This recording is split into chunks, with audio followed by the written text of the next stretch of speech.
BJP నేత మహేశ్వర్ రెడ్డి వ్యాఖ్యలకు counter ఇచ్చారు మంత్రి కోమటిరెడ్డి వెంకటరెడ్డి. కాంగ్రెస్ లో ఏకనాథ్ షిండేలు లేరన్నారు మంత్రి కోమటిరెడ్డి. రేవంత్ రెడ్డి 10 ఏళ్లు సీఎం గా ఉంటారని చెప్పారు. మళ్లీ చెప్పాల్సిన అవసరం లేదన్నారు. బండి సంజయ్, కిషన్ రెడ్డి వర్గాల గురించి మహేశ్వర్ రెడ్డి చెప్పాలన్నారు కోమటిరెడ్డి. బండి సంజయ్ ను ఎందుకు దించారో చెప్పాలన్నారు కోమటిరెడ్డి. నిన్న బీజేఎల్పీ నేత ఏలేటి మహేశ్వర్ రెడ్డి సంచలన కామెంట్ చేశారు. పార్లమెంట్ ఎన్నికల తర్వాత రాష్ట్రంలో రాజకీయ పరిస్థితులు మారతాయని నిన్న మహేశ్వర్ రెడ్డి వ్యాఖ్యలు చేశారు. బీఆర్ఎస్ తో కలిసి సొంత దుకాణం పెట్టుకోవడానికి రేవంత్ రెడీగా ఉన్నారని వ్యాఖ్యానించారు. 25 మంది కాంగ్రెస్ ఎమ్మెల్యేలతో రేవంత్ బీఆర్ఎస్ తో చేతులు కలుపుతారని చెప్పారు. కేసీఆర్ కు ప్రతిపక్ష హోదా లేకుండా చేయడమే టార్గెట్ గా పెట్టుకున్నారని, లేదంటే ఎమ్మెల్యేలను చీల్చి అసలైన బీఆర్ఎస్ తమదే అనేలా రేవంత్ ప్లాన్ చేస్తున్నారని తెలుస్తోందంటూ నిన్న హాట్ కామెంట్ చేశారు మహేశ్వర్ రెడ్డి. మరోవైపు ఉత్తమ్, పొంగులేటి 10 మంది ఎమ్మెల్యేలతో సిద్ధంగా ఉన్నారని తెలిపారు.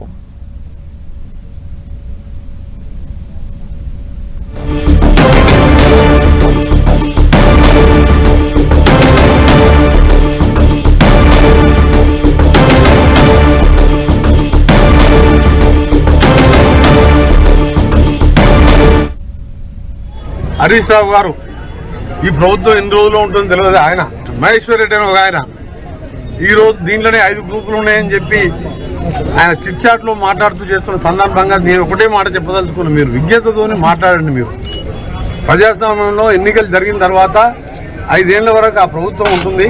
ఇక్కడ ముఖ్యమంత్రి గారు వారి నాయకత్వంలో మంత్రులందరం సీనియర్ల సలహాలు, జనారెడ్డి గారు లాంటి వారి సలహాలతోని ఎమ్మెల్యేలు ఒక టీమ్గా పనిచేస్తున్న సందర్భంలో నేను ఒకటే చెప్తున్నా, మీరు 5 గ్రూపులు లేదు, ఏకనాథ్ షిండే అని మీరు సృష్టించింది ఏకనాథ్ షిండే, మేం కాదు. మహారాష్ట్రలో ఎన్సీపీని, శివసేనని చీల్చి ఎమ్మెల్యేలను కొని ప్రభుత్వాన్ని ఏర్చుకొని ఏకనాథ్ షిండేని సృష్టించింది మీరు.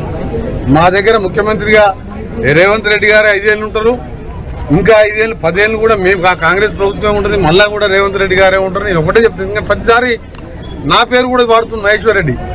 నువ్వు మీ పార్టీలో అంతర్గత విషయాలు బండి సంజయ్, కిషన్ రెడ్డి, బండి సంజయ్ ఎందుకు దింపి ఎందుకు కిషన్ రెడ్డి కూర్చోబెట్టారు నీకు తెలుసా? మా పార్టీ అంతర్గత విషయాలు ఎప్పుడు కూడా మాట్లాడద్దు.